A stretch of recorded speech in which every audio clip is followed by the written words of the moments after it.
Dalia Amelie tuwang-tuwa sa kanyang first haircut. Welcome dito sa The Chika! Pero bago ang lahat, kung hindi ka pa nakapag-subscribe, mag-subscribe ka na para updated ka sa aking mga bagong chika. Dalia, napakagandang bata.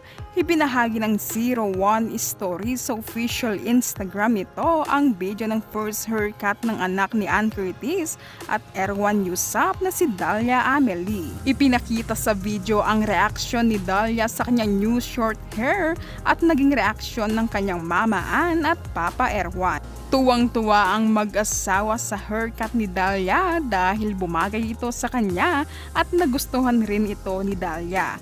Kitang-kita naman sa mukha ni Dalia ang tuwa sa kanyang new look. Talagang pinapakita ni Dalia sa mga tao sa salon na gustong-gusto niya ang new hairstyle niya.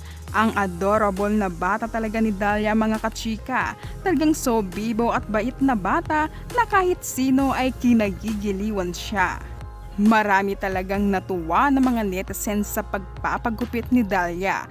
Natuwa din ang netizens nang makita nila ang naging reaksyon ni Dalia matapos itong magupitan. Ang cute raw ni Dalia dahil may papusing-pusing ito sa kamera at paghawi pa sa buhok niya na talagang binibida niya ang ganda ng kanyang buhok sa kamera. Magaling magpakuha sa kamera si Dalia, talagang may pinagmanahan.